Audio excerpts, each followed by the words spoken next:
Oh my god, oh my god, oh my god, oh my god.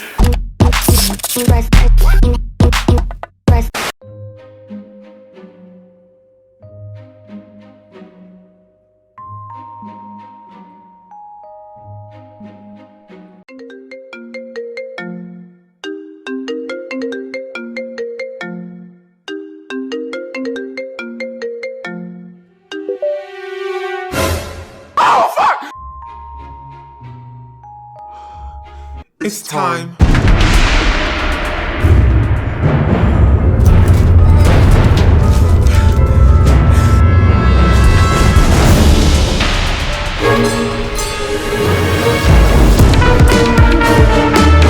I have never in my life gotten so many requests to do one thing. I mean, not including that time when everybody found out that I could draw that S thing in 2nd grade. Is it real? Hey Will, have you tried rice water? Try rice water treatments though. Try rice water for 1 month. What do you think of rice water? Rice water challenge. Try to do rice water. Have you tried the rice water yet? No! Hundreds of comments and DMs about el arroz. So today, I'm gonna be turning into a grain of rice. No. I'm gonna do a rice water rinse. Yes, finally. Oh my god. Making rice water is so easy and so fun. All you gotta do is get some rice,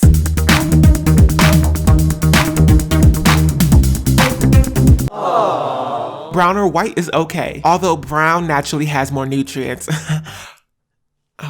Ow. I noticed that in a few videos, some people like to rinse their rice first. Although enriched white rice usually has added nutrients that some people don't like to rinse away. I'm still gonna rinse my rice though. You're also gonna need some water. And that's literally it, y'all. Add some essential oils if you fancy, or if you don't want to smell like fermented rice. Step 1, pour filtered water over a cup of rice. From what I've gathered, there's really no real recipe, so just add as much water as you want. But 2 cups of water to 1 cup of rice I think is generally acceptable. Step 2, you gotta wait. Some people wait 30 minutes, which is I think enough, but people also like to wait overnight for their rice to ferment. Ain't nobody got time for that. I'm just gonna wait 30 minutes. Oh my god, I'm already bored. So while we wait for that bad boy to cook, to ferment, let's talk about what's happening. There's bacteria and yeast, I think. I don't know about the yeast, but I know there's bacteria that's latent within the rice. That bacteria can end up causing mold and all this gross stuff if you leave rice out. When you put the water over the rice and you seal it, creating an anaerobic environment, which just means that there's no oxygen, the bacteria actually starts the process of fermentation, which is taking starchy, sort of sugary foods and turning them into acids. That's right, fermentation is also how we get wine. I got that bubbly.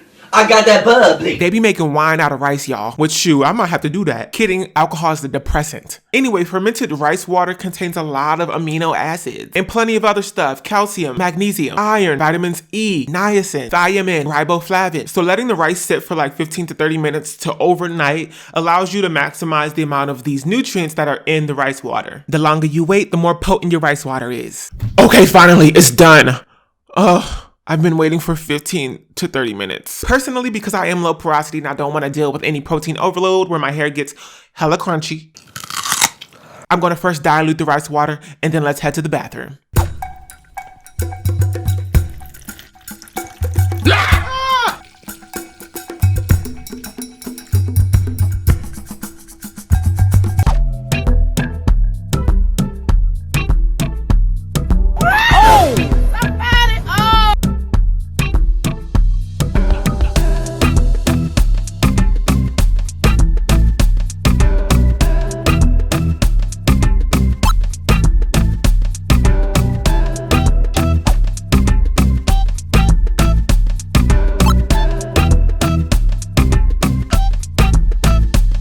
So I did it. I put the rice water in my hair, and first impressions was that it was hella cold. Oh my god, oh my god, oh my god, oh my god. Like, do not use refrigerator temperature water to make this. That joint went down my back and I was like, that's how I was like when it went down my back. 1 star on Yelp, but I would have to say that it it made an actual difference in my hair, the way that it felt. But don't kill you.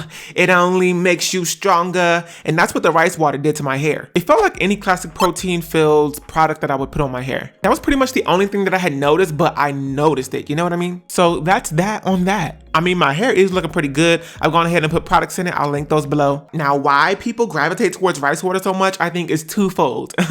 Twofold? When did I start using words like that? Like, it usually starts with people seeing these pictures and people going, Oh my god! their hair is hella long, and then they found out that these beautiful ladies are the Yao women of China, and that they've been putting rice water in their hair since like a long periodically time. boom, okay, these pictures hit the internet like a Kim K butt picture, and suddenly everybody wants to put rice water in their hair. Second reason is because rice water does contain a lot of protein building blocks. It sort of acts like a mini protein treatment. And according to a study published in 2010 by the Cosmetic International Journal Association, over time, rice water sort of decreased breakage through increasing hair elasticity and reducing surface tension. Rice water, from my standpoint, is a protein treatment, which is why it generally has your hair out here strong like Iron Man or Terry Crews. So people who generally lack protein love rice water. They want to get married to the rice water, have kids with the rice water. But for people like me with low porosity, using rice water every single day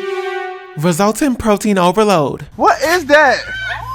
Oh, what is that? That's just when your hair turns into stiff, brittle, dry cardboard. I really don't need all of this protein, so I'm not gonna do this every single day. However, if you're someone who needs protein, maybe because you're high porosity or because you've processed your hair so many times because you're just trying to look like Fred Jones from Scooby-Doo, then rice water might be a good idea for you. But even with all of that, okay, at the end of the day, it will vary from person to person, okay? So do you, if you like it, whether you're low porosity or high porosity or whatever, do you, sis? I personally am just like not doing this every single day. Once a month sounds more like something I can handle. So there you have it. I tried rice water. Y'all happy now? Nope. That brings us to the end of another episode of Will on a Whim. I hope you all enjoyed it. I hope you all learned something. If you did, go ahead and give it a big old thumbs up. If you want to stick around, be my friend, be my homie, go ahead and click that subscribe button. And don't forget to follow me on Facebook, Twitter, Instagram, and Snapchat. I do have 2 Instagrams now, at WillNotWilly, also at _WillOnAWhim. I also have a second YouTube channel called WillOnAWhim More, so be sure to follow me there as well. I hope to see you all back here real soon for another episode of Will on a Whim. But until then, bye.